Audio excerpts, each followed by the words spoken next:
The Book of Genesis, Chapter 1. In the beginning, God created the heaven and the earth was without form and void, and darkness was upon the face of the deep, and the Spirit of God moved upon the face of the waters. And God said, "Let there be light," and there was light.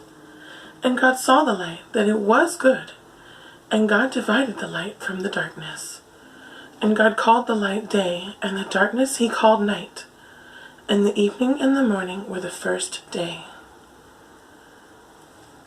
And God said, "Let there be a firmament in the midst of the waters, and let it divide the waters from the waters." And God made the firmament, and divided the waters which were under the firmament from the waters which were above the firmament, and it was so. And God called the firmament heaven. And the evening and the morning were the second day.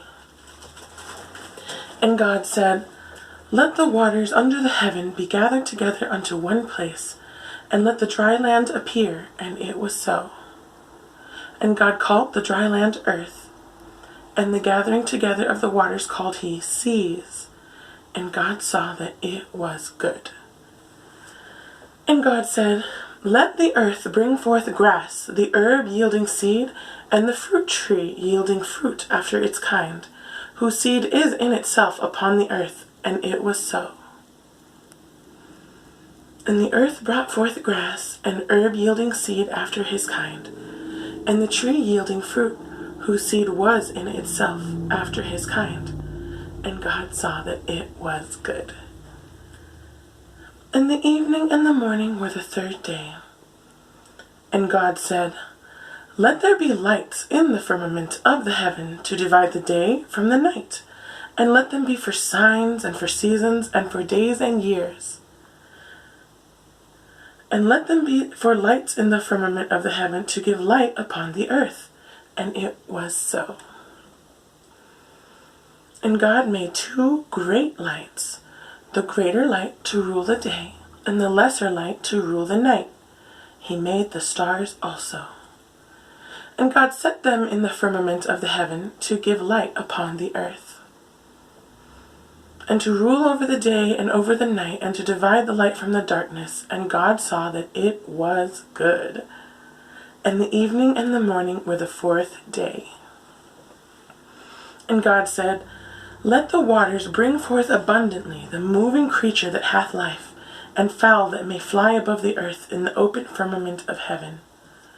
And God created great whales, and every living creature that moveth, which the waters brought forth abundantly after their kind, and every winged fowl after his kind. And God saw that it was good.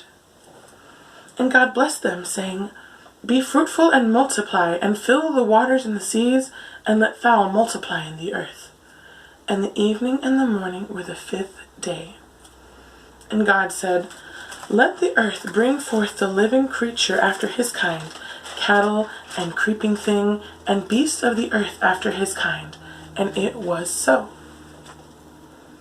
And God made the beasts of the earth after his kind, and cattle after their kind, and everything that creepeth upon the earth after his kind.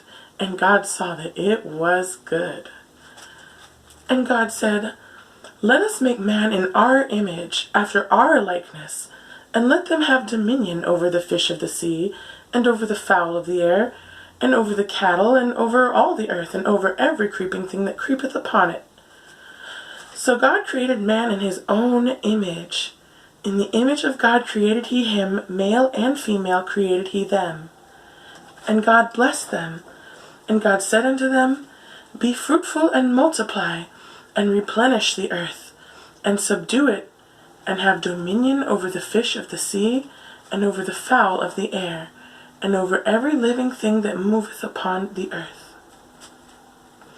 And God said, "Behold, I have given you every herb-bearing seed, which is upon the face of all the earth, and every tree, in the which is the fruit of a tree yielding seed.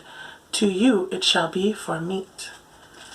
And to every beast of the earth, and to every fowl of the air, and to every thing that creepeth upon the earth, wherein there is life, I have given every green herb for meat."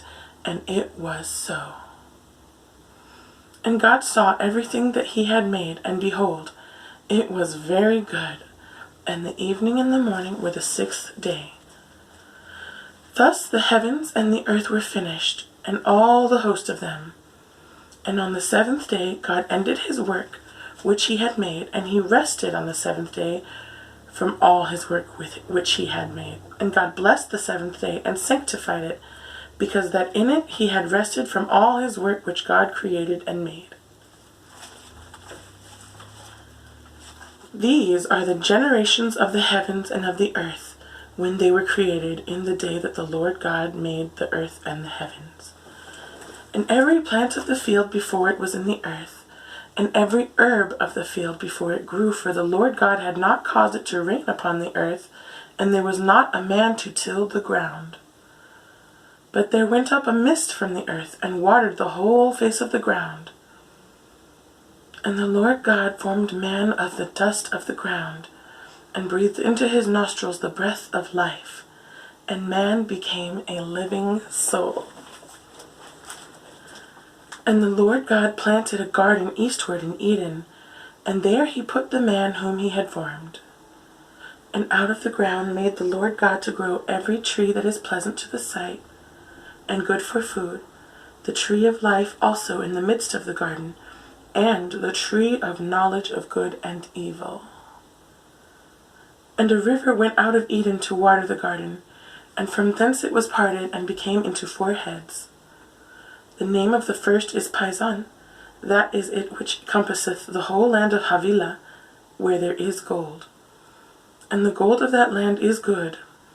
There is bdellium and the onyx stone. And the name of the second river is Gihon.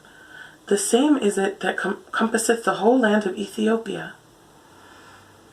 And the name of the third river is Hiddekel. That is it which goeth toward the east of Assyria. And the fourth river is Euphrates.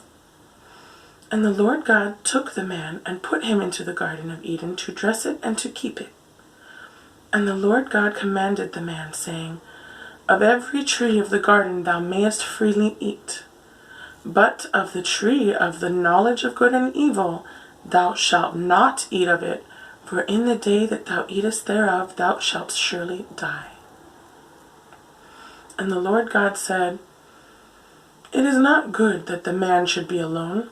I will make him a helpmeet for him. And out of the ground the Lord God formed every beast of the field and every fowl of the air, and brought them unto Adam to see what he would call them. And whatsoever Adam called every living creature, that was the name thereof. And Adam gave names to all cattle, and to the fowl of the air, and to every beast of the field. But for Adam there was not found a helpmeet for him.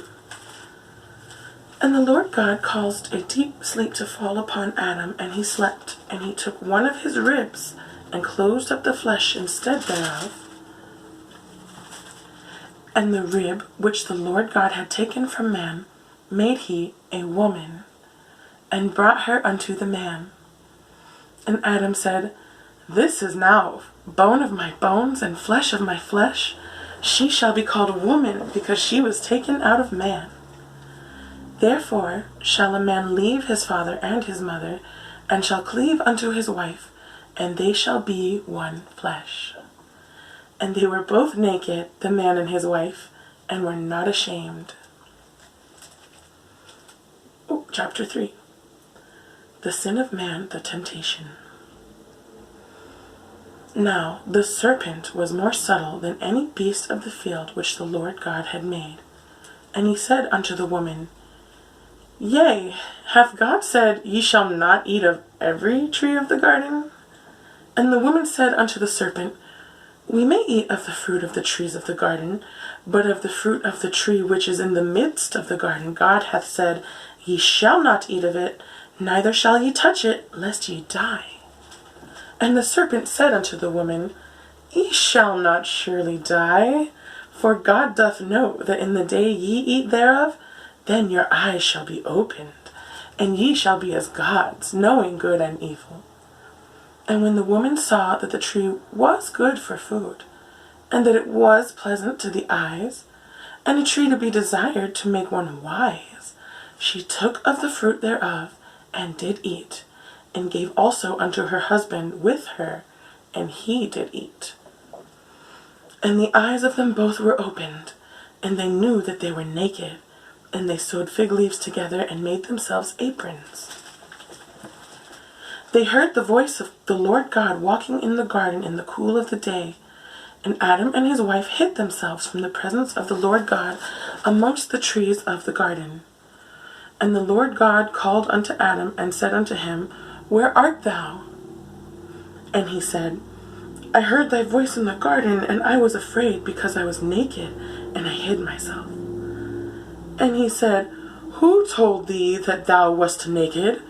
Hast thou eaten of the tree, whereof I commanded thee that thou shouldest not eat?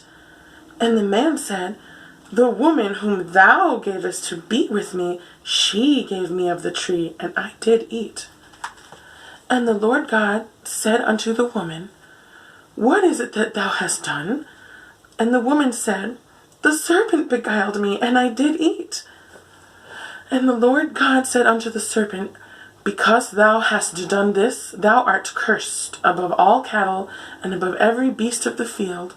Upon thy belly shalt thou go, and dust shalt thou eat all the days of thy life. And I will put enmity between thee and the woman, and between thy seed and her seed. It shall bruise thy head, and thou shalt bruise his heel. Unto the woman he said, I will greatly multiply thy sorrow and thy conception. In sorrow thou shalt bring forth children, and thy desire shall be to thy husband, and he shall rule over thee. And unto Adam he said, Because thou hast hearkened unto the voice of thy wife, and hast eaten of the tree, of which I commanded thee, saying, Thou shalt not eat of it, cursed is the ground for thy sake. In sorrow shalt thou eat of it all the days of thy life. Thorns also and thistles shall it bring forth to thee, and thou shalt eat the herb of the field. In the sweat of thy face thou shalt eat bread, till thou return unto the ground, for out of it wast thou taken. For dust thou art, and unto dust shalt thou return. And Adam called his wife's name Eve, because she was the mother of all living. Unto Adam also and to his wife did the Lord God make coats of skins, and clothed them. And the Lord God said, Behold, the man is become as one of us, to know good and evil. And now, lest he put forth his hand, and take also of the tree of life, and eat and live forever. Therefore the Lord God sent him forth from the garden of Eden, to till the ground from whence he was taken. So he drove out the man, and he placed at the east of the garden of Eden cherubims, and a flaming sword, which turned every way, to keep the way of the tree of life. I'm going to stop at the end of chapter 3, and we'll pick up at chapter 4 next time. Thank you for listening. God bless you.